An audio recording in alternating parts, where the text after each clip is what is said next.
самите почетоци и формирањето на клубот Акоид, наша заедничка цел, заедно со почитуваниот господин Живко Мукетов, беше да направиме нешто добро за македонскиот спорт. Да, со господин Мукетов се знаеме подолги години, имаме одлична соработка и не знам, може ќе ви звучи чудно, али кога носиме одлуки, кога се договараме, кога треба да се пресече за нешто, се договараме у многу краток период. И тоа покажува дека си веруваме, ако треба да се одлучи, не знам, за XY работа, тоа се случува во неполни 45 секунди. Повеќето време го користиме за дружење и во некоја релаксирана атмосфера со други теми, него ли кога се носат одлуки, тоа покажува дека имаме доверба, има клик. На крај тоа го покажавме и со резултати. Не беше воопшто лесно, нема ни да биде лесно и понатаму. Помеѓу нас, кога сме заедно, има и релаксирана атмосфера, меѓутоа се разграничува кога е нешто сериозно. Тоа се познаваме добро и така и се однесуваме.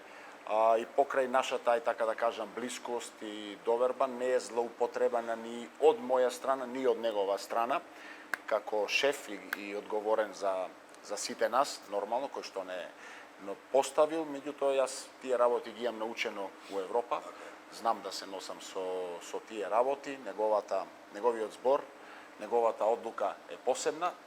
Има случаеви кога нешто предлагам и нема да се исполни, се случува од 10 работи кои што ги предлагам, 2 да не бидат така, меѓутоа тоа неговата, он си има покажано како одличен менаџер. Алкалит као фирма го донесе кој една од најголем бренд, ајде да не кажам, на Балкан и пошироко и добро функционираме. Се надевам дека и понатаму ќе правиме добро за македонскиот спорт и за македонското општество. Играчите исто го почитуваат, го сакаат, гледаат дека човекот е сериозен. Како да ви кажам, дава многу и бара многу. Дава услови за функционирање квалитетно, за македонски стандарди, али бара и отчет, и тоа од сите, и од мене, и тоа, али тоа е тоа си е бизнисмен. Тоа си е бизнисмен и јас тоа го знам, гледам и дека полека играчите тоа го прифаќаат и така треба да биде.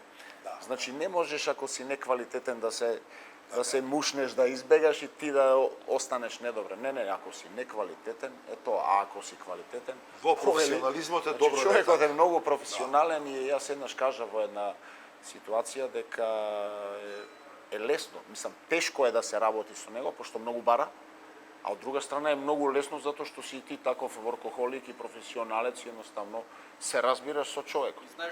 И знаеш на што си, нема тука. Знаеш дека мораш да бидеш квалитетен. Ако ти се дават услови, дека не спиеш многу мирно и многу долго.